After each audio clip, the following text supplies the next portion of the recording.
Gimana kabarnya hari ini? Masih tetap semangat kan? Tetap sehat, tetap sukacita meskipun kita masih belajarnya dari rumah. Nah, hari ini kita mau belajar tematik D, subtema yang keempat di pembelajaran yang keenam. Ada di halaman 145. Ya, semua anak-anak boleh dibuka bukunya, kita belajar hari ini. Oke, kita belajar tentang kewajiban dan hak. Ya, ini pelajaran PKN. Mari kita perhatikan buku kita sama-sama. Kewajiban dan hak tidak dapat dipisahkan. Bila kita menginginkan hak, maka akan ada kewajiban yang harus kita laksanakan. Contohnya adalah bila kita bersekolah, maka kita wajib mematuhi aturan di sekolah. Dalam kehidupan, hendaknya pelaksanaan hak dan kewajiban harus seimbang. Kita melaksanakan kewajiban dengan tanpa paksaan dan penuh tanggung jawab. Hak yang kita peroleh hendaknya harus sesuai dengan aturan yang berlaku. Dengan begitu, terciptalah keseimbangan antara kewajiban dan hak. Manfaat menjaga keseimbangan antara kewajiban dan hak sebagai warga negara diantaranya adalah sebagai berikut. Ada 5 ya. Yang pertama, terciptanya hubungan yang harmonis antara sesama warga negara Indonesia. Itu yang pertama. Yang kedua, terwujudnya persatuan dan kesatuan bangsa Indonesia. Yang ketiga, tumbuhnya sifat tolong-menolong. Nah, yang keempat, tercapainya kemakmuran dan kesejahteraan negara Indonesia. Dan yang terakhir, manfaat menjaga keseimbangan antara kewajiban dan hak yang terakhir adalah terbentuknya bangsa Indonesia yang kuat. Nah, di situ kamu bisa lihat ya, ada 5 manfaat menjaga keseimbangan antara hak dan kewajiban. Oke, kita lanjut saja ke yang ayo jawabnya. Oke, kamu tulis di buku PS ya anak-anak, karena Miss yakin di sini nggak muat nanti kamu tulisnya. Tapi jangan lupa ya, tulis halamannya halaman berapa. Oke, kita lihat pertanyaannya nomor 1. Apa yang harus dilakukan bila kita menginginkan hak kita terpenuhi? Nah, apa yang bisa kita lakukan?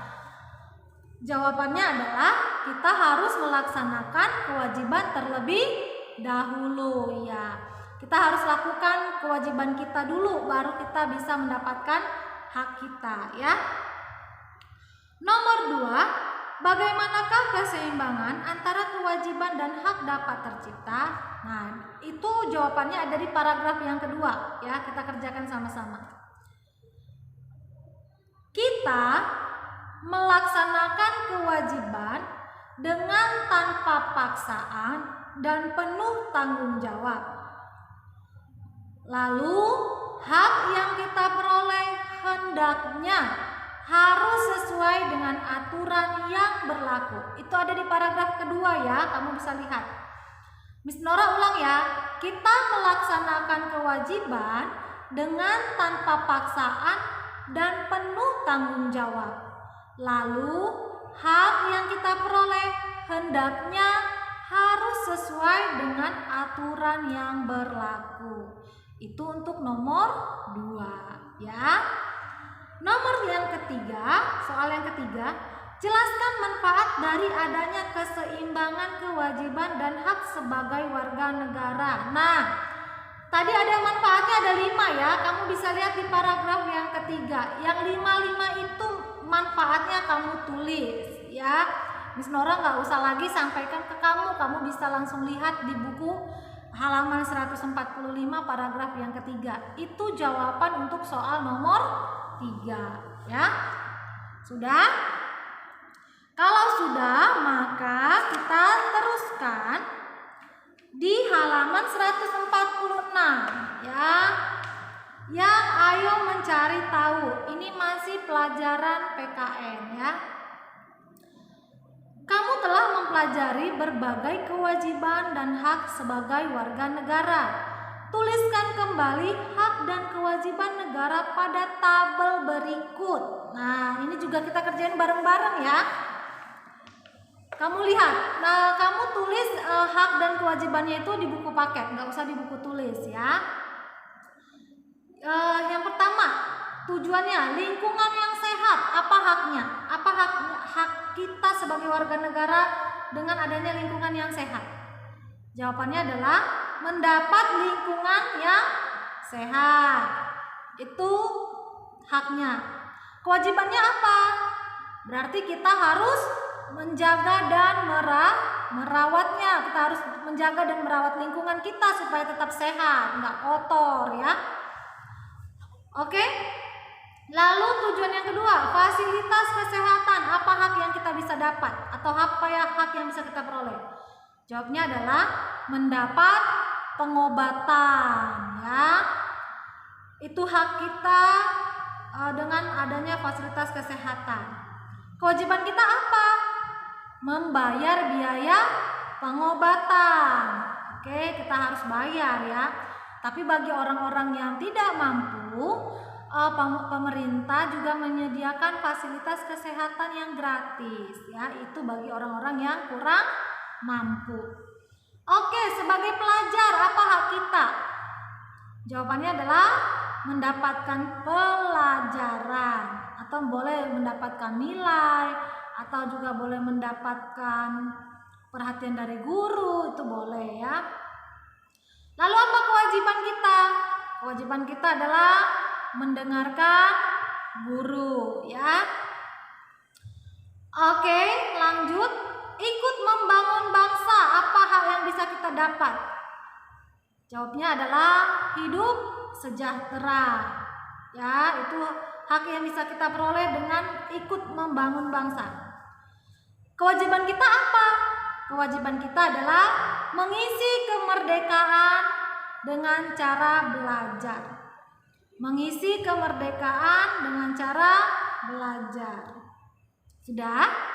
Dan yang terakhir, mengisi kemerdekaan. Apa hak yang bisa kita dapatkan atau yang kita peroleh? Jawabannya adalah dapat beribadah sesuai agama masing-masing. Ya, dapat beribadah sesuai dengan agama masing-masing. Kewajiban kita apa? Kewajiban kita adalah menjaga kerukunan dan persatuan. Menjaga kerukunan dan persatuan. Sudah ditulis? Oke. Kalau sudah, maka kita lanjutkan ke halaman 141. Udah anak-anak? Oke, kita lanjutkan ya. Ini pelajaran matematika, membuat kemungkinan dalam bentuk pembagian ya. Nah, soal yang pertama nih, seorang murid mengerjakan soal matematika tentang pembagian.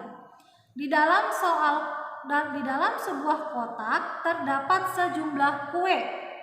Kue itu akan dibagikan kepada 22 murid. Tentukan pasangan kemungkinan pembagian untuk mengetahui jumlah seluruh kue dalam kotak dan jumlah kue yang diterima setiap murid. Nah, pertanyaannya begini ya, simpelnya, berapa dibagi 22 dan berapa hasilnya? Itu ya, berapa dibagi 22 dan berapa hasilnya gitu ya. Nomor 1, kita langsung aja ya, ini dari Miss Nora. Kamu tinggal salin di buku ya. 44 dibagi 22 sama dengan hasilnya 2. Seperti ini ya. Nih. 44 dibagi 2 hasilnya 2. Udah? Oke? Lalu yang nomor 2, 88 dibagi 2 hasilnya sama dengan 4. Ya, 88 dibagi 22 hasilnya sama dengan 4. Lalu yang ketiga, 66 dibagi 2 sama dengan 3. Ya, 66 dibagi 22 sama dengan 3. Lalu titik-titik bagi 22 sama dengan titik-titik. Nah, nomor 4 itu jawabannya adalah 110 dibagi 22 hasilnya sama dengan 5. Mis ulang ya, 110 dibagi 22 sama dengan hasilnya 5. Nomor yang kelima, 132 dibagi 22 sama dengan 6. Udah ya? Udah? Oke. Yang untuk nomor 2, ya, untuk nomor 2 kita bikin kemungkinannya titik-titik ya dibagi 25 sama dengan titik-titik. Berapa dibagi 25 dan berapa sama dengan berapa hasilnya? Itu maksudnya ya. Oke, itu kemungkinannya. Nanti kamu bikin 5 kemungkinan seperti soal nomor 1 tadi. Ya, Miss Nora kasih contoh nih nomor satunya untuk soal nomor 2. Kemungkinan yang pertama adalah 25 dibagi 25 sama dengan hasilnya 1. Itu Miss Nora kasih contoh ya. Untuk soal nomor 2, kemungkinan yang pertama 25 dibagi 25 sama dengan hasilnya 1. Nah, nanti untuk kemungkinan yang kedua sampai yang kelima kamu cari sendiri berapa dibagi 25 dan berapa hasilnya, sama dengan berapa hasilnya ya. Oke, kalau itu juga sudah, maka pelajaran kita yang terakhir untuk hari ini adalah mengerjakan evaluasi yang keempat.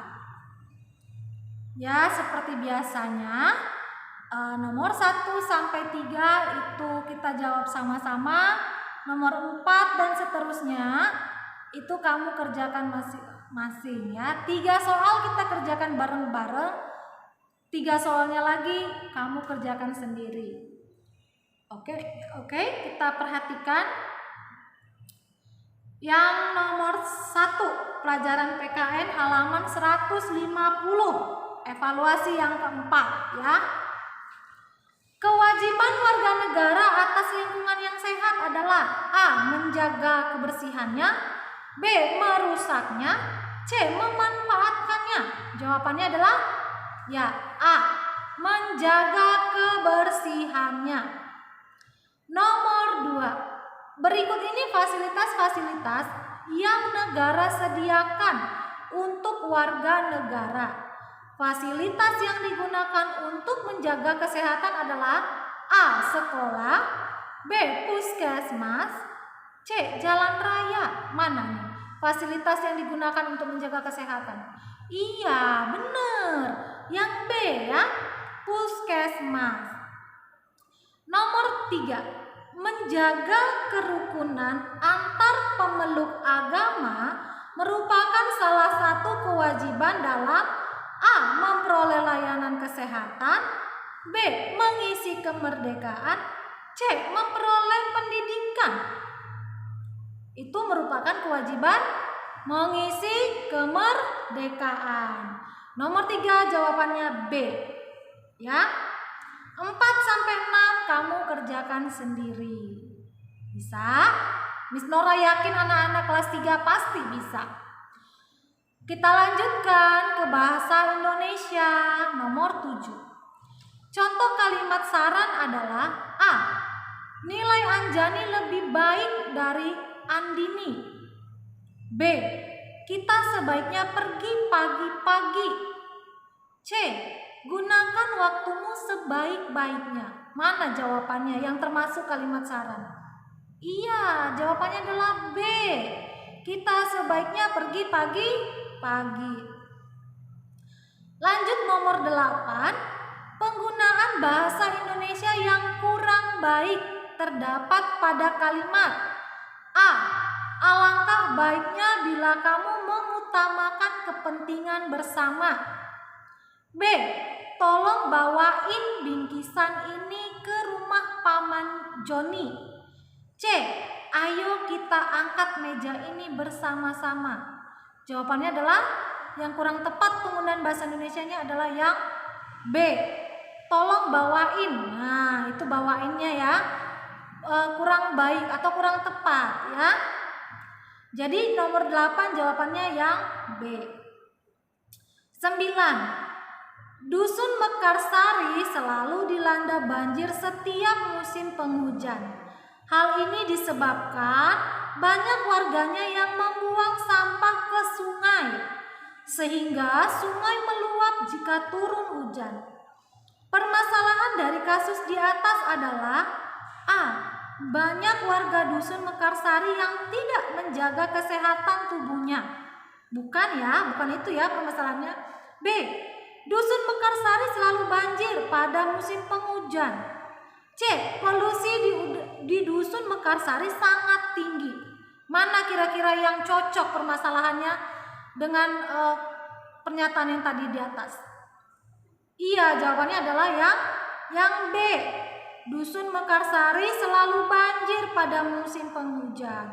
Itu permasalahan yang cocok untuk kasus yang nomor 9 ini ya. Oke, kalau sudah nomor 10 sampai 12 itu kamu kerjakan sendiri. Lalu kita masuk ke matematika ya, nomor 13. Ini tentang kemungkinan pembagian ya, dalam bentuk pembagian. Perhatikan kalimat matematika berikut ini. Titik-titik dibagi titik-titik hasilnya sama dengan 22. Pasangan bilangan yang tepat untuk mengisi titik-titik pada kalimat matematika di atas adalah A. 84 dan 4, B. 110 dan 5, C. 122 dan 6. Yang A coba kita perhatikan dulu yang A-nya. 84 dan 4. Berarti maksudnya ini adalah 84 dibagi 4. Coba kamu bagikan ya di rumah. 84 dibagi 4 itu hasilnya berapa? Ini kita kerjain sama-sama aja deh ya, biar cepet ya. 84 dibagi 4 itu sama dengan 21. Berarti nggak cocok ya. Karena kalimat matematika itu kalimat matematikanya hasilnya 22. Nah, sementara yang A itu 84 dibagi 4 itu sama dengan hasilnya 21. Jadi nggak tepat ya. Kita lihat yang B. 110 dan 5. Berarti 110 dibagi 5. Coba berapa 110 bagi 5? Benar, 110 bagi 5 sama dengan 22 ya. C. 122 dan 6. Nah, kalau yang C ini jawabannya adalah 20, ya, 20, sekian-sekian. Nah, jadi yang nomor 13 yang cocok adalah B. 110 dan 5. Karena 110 bagi 5 itu hasilnya sama dengan 22 ya. Nomor 14. Ibu akan mengadakan arisan di rumah. Piring yang akan digunakan berjumlah 17.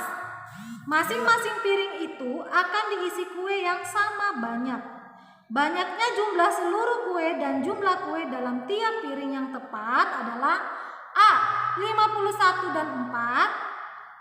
Berarti maksudnya 51 dan 4 adalah 51 bagi 4 ya. B. 85 dan 5. C. 119 dan 6. Jawabannya adalah B. 85 dan 5. Maksudnya adalah 85 bagi 5. Hasilnya 17 ya. Jadi yang nomor 14 itu yang cocok atau yang tepat adalah B. Nomor 15. Nah, pasangan bilangan 225 dan 25 tepat untuk melengkapi kalimat matematika A. Titik-titik bagi titik-titik sama dengan 7. B. Titik-titik bagi titik-titik sama dengan 8. C. Titik-titik bagi titik-titik sama dengan 9. Maksudnya nomor 15 ini adalah 225 dibagi 5. Kira-kira berapa hasilnya? Itu maksudnya ya. Berarti nomor 15 itu coba kamu cari. Udah ketemu? Hasilnya berapa? 225 dibagi 5. Ya, yang tepat itu adalah yang C. Ya. 225 dibagi 25 sama dengan 9. Nomor 16 sampai nomor 18 itu kamu kerjakan masing-masing. Nah, untuk yang nomor 17 dan nomor 18, kamu kan diminta untuk yang nomor 17 itu kan diminta untuk membuat 3 kemungkinan, dan yang nomor 18 itu diminta untuk membuat 5 kemungkinan.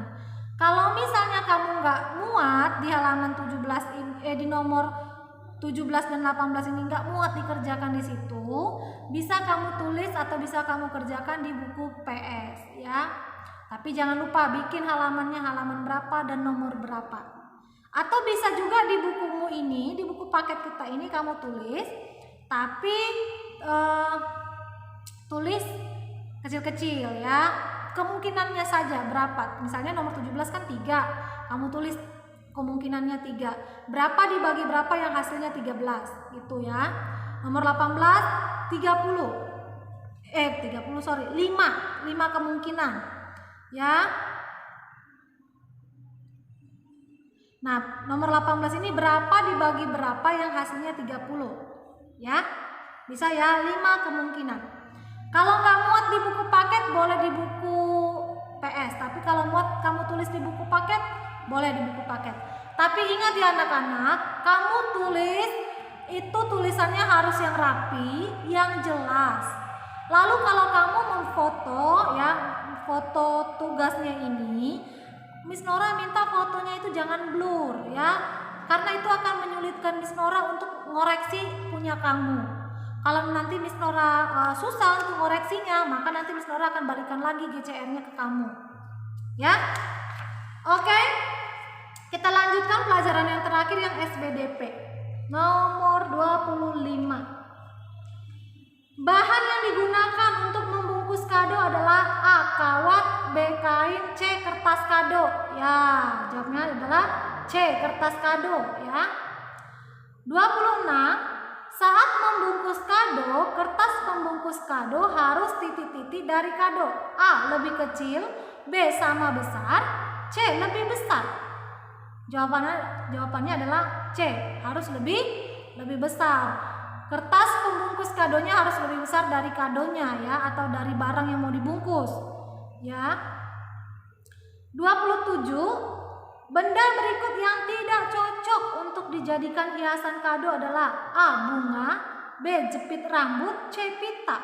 Jawabannya adalah B. Jepit rambut. 28 sampai 30 itu kamu kerjakan sendiri. Oke. Demikianlah pelajaran kita untuk hari ini. Berarti hari Kamis kita masuk ke buku E. Kamu persiapkan buku E. Boleh dibaca-baca juga ya sebelum kita pelajari. Oke anak-anak, demikianlah pelajaran kita untuk hari ini. Terima kasih sudah mengikuti pembelajaran tematik hari ini.